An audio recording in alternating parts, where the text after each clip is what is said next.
I am your host, FatDag, and you're listening to Wise Advice. My weight loss journey failed when I focused on how. It wasn't until I switched my focus to why that I truly transformed myself. Join the show on the web at FatDag.com and follow along on Facebook, Twitter, and Instagram, all at Wise Advice. Send in your comments, your questions, your celebrations, and I'll include them as part of the show. But before we dive in, remember, when you're out of points, stop eating points. Hey, I'm honored to be your wingman as we walk through this journey together because I believe in you. Well, hello there. Welcome to episode 72 of Wise Advice. And going to open the show today with had a kind of a topic that I put out on Connect this morning about complacency. And I talk about it all the time. I talk about the complacency trap that we have to be looking out for. And I got a Facebook message today earlier, and someone said, they had to go back and reread the definition to kind of truly understand it. And I said, that's a good idea, and I think I need to do that as well. So I did. So I went to dictionary.com, pulled up the word complacency, and I encourage you to do that. But I'm going to read it for you because I think what I really want you to know and understand is what this word means, because I think it plays a huge role in our journey. So I'll kind of read it for you here real quick. Complacency, it says a feeling of quiet pleasure or security, often while unaware of some potential danger, defect, or the like. Self-satisfaction or smug satisfaction with an existing situation, condition, etc. That's complacency. Does that sound familiar, right? So when we get to the point where when we're walking this journey, for many of us and for most of us, we have no idea what the end result is going to look like. We have no idea what the end result is going to feel like. So we just don't know where we're headed. We know the direction we're headed, but we don't know what the finish line of the weight loss journey is going to look like or feel like. So somewhere along the line, we feel better than we did when we started. And it's that point, that's when we say, you feel better, you look better, but you don't know where you're headed. So you don't know what the true results are going to be. And then slowly you start doing some things that I call the complacency trap. And I want to talk about them. I want to talk about how do you recognize it? And in order for you to recognize it, you had to know the definition first, which we just talked about. But here's some definitions that would resonate a little better with you. Complacency it's that plateau you've been on for more than a month. If you've been on a plateau for more than a month, it's complacency. If you're not tracking all of a sudden, that's complacency. If you're losing and gaining the same 5 pounds for the last 4 or 5 months, that is complacency. If you're 10 pounds from goal and it's taken you forever to get to it, that's complacency. Now, how you understand that is what I just said, and every one of those scenarios most of us can relate to at some point or another. Think about when you started, and think about when you get stuck in this complacency trap. When you started the program, you started on fire. You came home from the meeting, or you downloaded the app, and the first thing you did, you scanned everything in your cabinet. You scanned everything in your cupboard. You looked up point values for everything. You tracked everything you ate. You measured everything you ate. And then you started having success on the program. You started losing 5 pounds. You started losing 10 pounds. You started losing 15 pounds. Whatever it was, you started doing really well on the program. Then slowly, one by one, you slowly quit tracking. You didn't track nearly as accurate. Maybe you didn't scan everything. Maybe you kind of guessed a little bit. All those things are because exactly what we said from the definition is that you are in a feeling of quiet pleasure or security. You're feeling really good about where you're at in your journey because you don't know where you're headed for the final result. But you're unaware of some potential danger, defect. That potential danger is slipping back. That potential danger is not hitting your goal, and therefore allowing your food intake to slowly creep back up, and you gain 10, 15 pounds back, and you slowly go back, what we call that slippery slope, sliding in the wrong direction. So That's the complacent. Now, how do we beat it, right? Because now that we know what it is, we know how to recognize it. How do we beat it?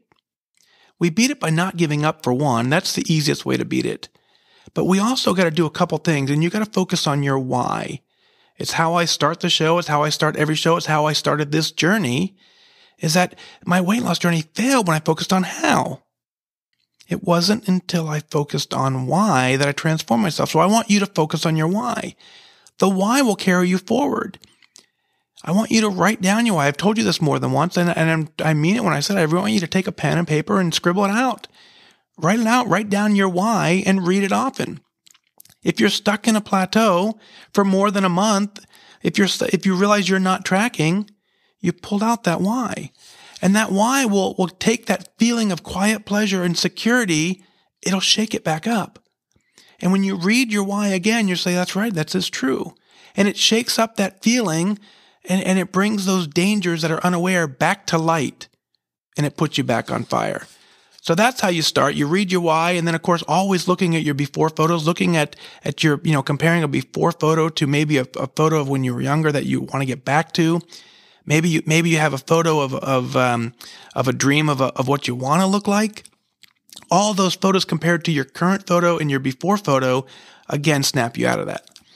So that's what I call the complacency trap. And I got a few emails here. The first one from Sally. Sally writes in, says, "Dear FatDag, I've been listening to your podcast while I walk every day, ride in the car, or wherever I have the time that I need to refocus my thoughts.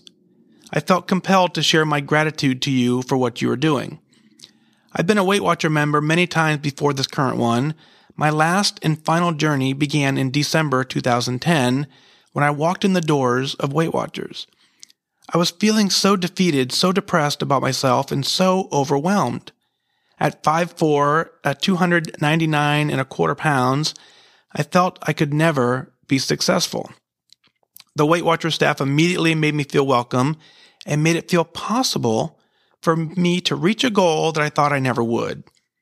I had high blood pressure, pre-diabetes, high cholesterol, migraines. I was told by my doctor if I continued my self-defeating behaviors, I would die.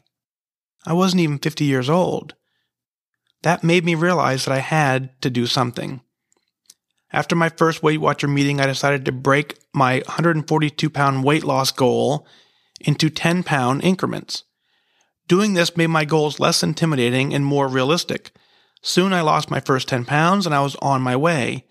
I followed the plan to the letter and the weight came off quickly. 25, 50, 75, 100, 125, and finally my goal, 142 pounds gone. 2 years and 142 pounds gone, bye-bye. I got the lifetime in December 2012, the same month I left the USA for an assignment on an Air Force base in Okinawa, Japan. There were no meetings in Japan. I panicked, thinking, how will I keep my weight off? I enrolled in Weight Watchers online and I kept going. As the 24 months of my tour continued, complacency set in. I had that one dessert too many, or the foods that I don't usually eat, and I had no idea about their point value. 5 pounds came back, then 10, then 15, then 20.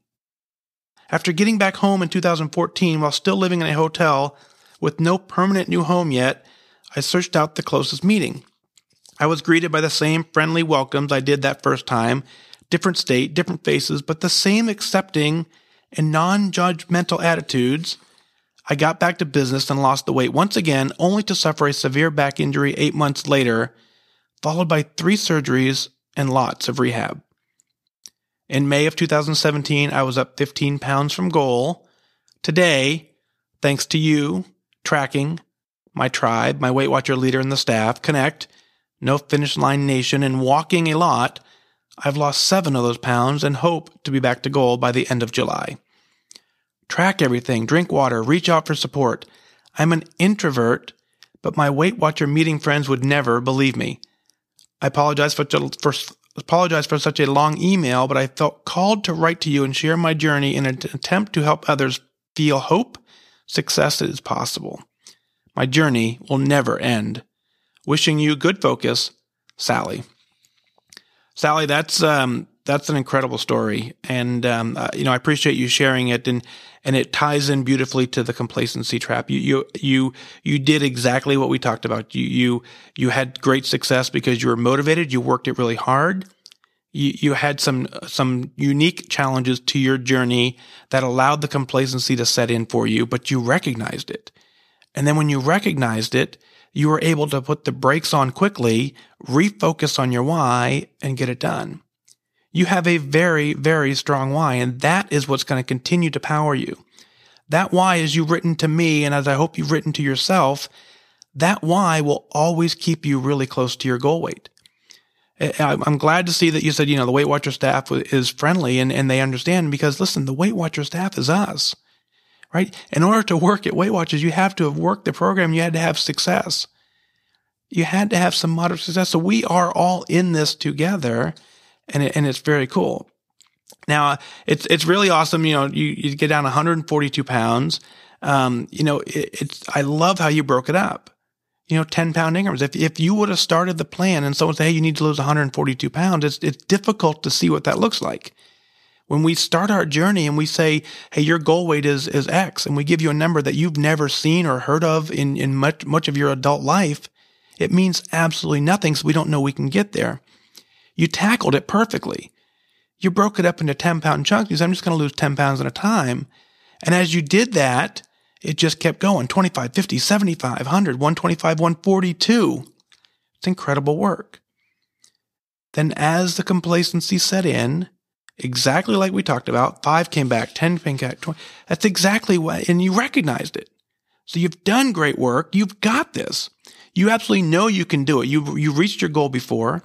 So therefore, you know exactly what it takes to get there, and you know you have the ability to get there. Your why is strong. You're doing great work. The only thing I would say in your email that I would just give you a little caution on is at the very end, you say you hope to be back to goal by the end of July.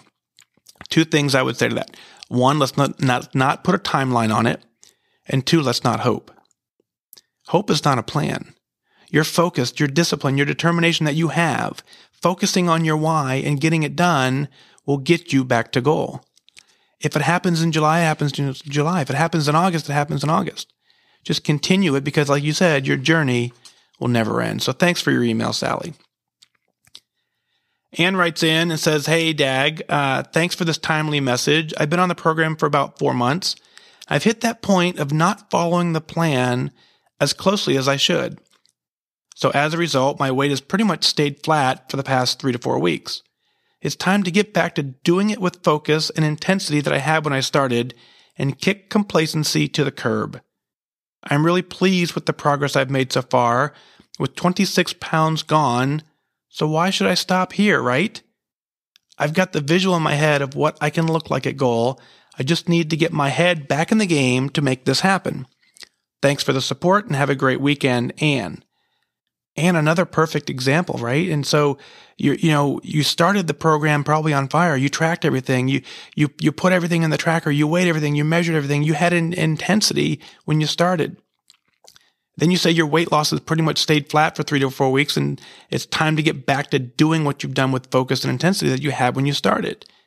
That's exactly how you do it. So again, phenomenal job is you've recognized it. And you've recognized it before it's too late, because with 26 pounds down already is phenomenal work. You don't lose 26 pounds by accident. It takes focus and discipline, and you just finally got into a stall, which is good that you stalled versus regressed. Neither one are terrible, but the fact that you recognized both of them or either of them to prevent that is what's going to carry you to goal. Just like we said earlier, focus on your why, focus on why you're doing that. Why did you join? Why do you want to get this done? That's what's going to carry you to goal. Keep up the great work. I know you can get there. Heather writes in and says, hi, Mike. Thank you for your podcast and your service to our country. My husband and I are doing Weight Watchers online together for the first time. I've been a member on and off for a ton of years. The question we have is, my husband gets 63 points a day. He has a hard time eating that many points when making mindful choices. His weight loss has been slow, I believe, as a result of him not being able to eat his points. Would you have any suggestions for him? Thank you, Heather. Heather, yeah, I sure would. And 63 points, right? So if you get 63 points a day, You've heard me say it more than once. Episode 16 talks about getting the blue dots. Episode 70, I believe 70 also talks about the blue dots, 70 or 71. Blue dots are critical to this program. Blue dots get you in a healthy eating range where you're getting enough food for your body to sustain and then also maintain and have a gradual weight loss. So you want to hit those blue dots. You want him to eat within a 10-point range of his 63. So between 60 and 70 points a day is where he should be falling daily. Now, here's what I would do. Completely just a suggestion. Take it for what it's worth. I would take those 63 points. I would divide them into 5 meals a day. I would make it 3 main meals of 15 points apiece. That's 15 for breakfast, 15 for lunch, 15 for dinner. And then I would take that would be 45 of the 63. And then I would take a snack for mid-morning between breakfast and lunch and have a 4-point snack. Between lunch and dinner, I'd have a 9-point snack. After dinner, I'd have a 5-point snack. That would be 63 points. And so when you have a hard time if you break it up systematically and you have a plan for what to follow, that'll help you do that. Because I agree with you, if you're not eating enough food, even though you certainly can lose weight, you're not doing it right or healthy. So I want him to get the 63 points a day. I want him to work in the healthy stuff. So, it doesn't take, you can grab a handful of almonds and get 4 points. And you can grab a handful of some, healthy protein and get the points you need as a snack. Then as the weight comes off, the points number will reduce and it's easier to cut a snack out of this mix. At some point when he loses 4 or 5 points, you take out the morning snack and take it away. And then you still have breakfast, lunch, afternoon snack, and evening snack and dinner. So then boom, when you lose some more, you take out one of those other ones. So you can get it done that way. It'll make the adjustments significantly easier. But the important thing is exactly what you're doing is follow the plan, get the blue dots, and get it done. Good job doing it together. I see all the time folks who do it together in the same house have a tremendous amount more of success because they're eating the same things and generally both being aware of each other's, we sabotage each other, but when we're working it together, we're mindful of that. Kathleen writes in and said, good morning, Dag, FatDag, not FatDag. I know you don't have time to respond to all of the emails you receive, but I wanted to say thank you and let you know that your postcard and this email came in at just the right time for me.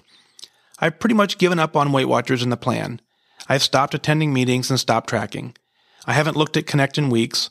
I was ready to cancel my membership until I received your email yesterday morning. Then yesterday afternoon, your postcard arrived. You are definitely trying to tell me something. We recently lost a very dear friend. He was in excellent health, ate well, exercised regularly. He was not by any means overweight, but he still had a massive heart attack. My point of view has changed from wanting to get it in good health to be there for my children and be a good example for all of my girls that I coach in a Girls on Their Run program and work with 2 Girl Scout troops to what's the point? But today is a new day and we finally have some sunshine in the Washington, D.C. area and I'm going to try again. I'm going to recommit. I've lost 15 pounds and I've kept them off. I'm going to get the next 15 off by starting today. I am also going to let you stay in my head. Running is like walking, only faster. And when you're out of points, stop eating points. So thank you, Kathleen.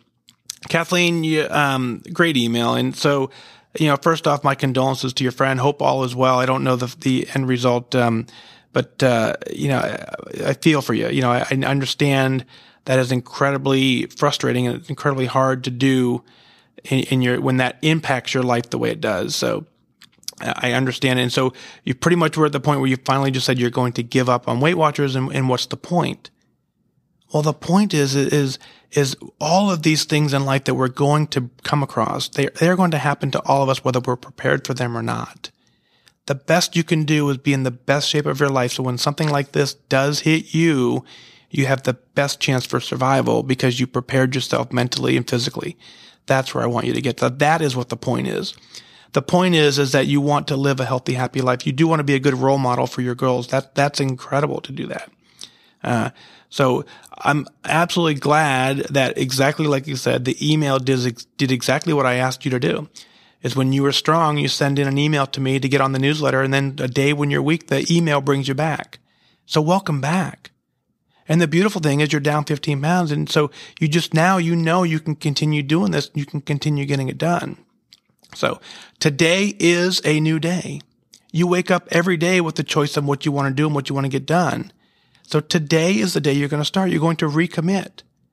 I'm glad to see you recommitting, and you're absolutely right. Running is no more than walking. It's just faster. And when you're out of points, stop beating points. Kathleen, thank you for your email. Yeah, I know you have the ability to get this done. I believe you can get this done. I believe you have a strong why. I want you to write it down. I want you to find the foundational root of what your why is. Focus there and get it done. Lastly, April from New York City's at Goal. She says, Dear formerly FatDag, congratulations on the new app. For my vacation plan, I have a cruise in August. My first priority on any cruise is to attend dance classes if offered.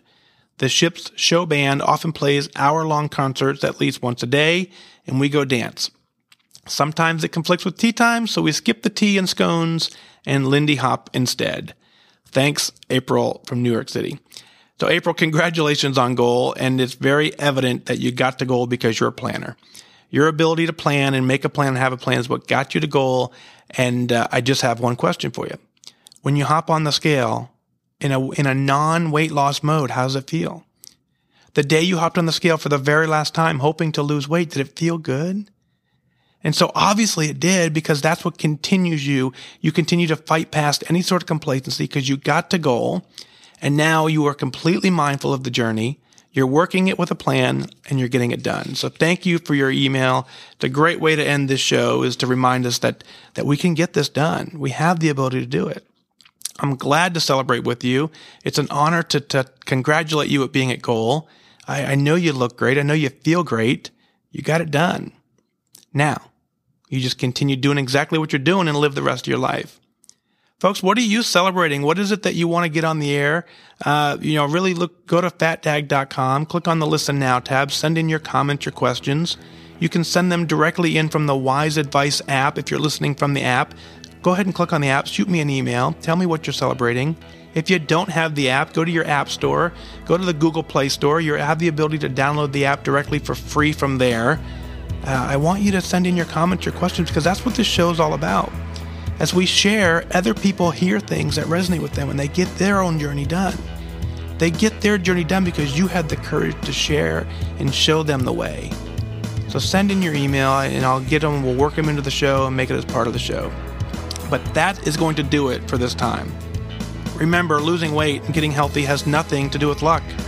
You have to remain disciplined and focused. Set your sights on your goal and go after it. I wish you good focus.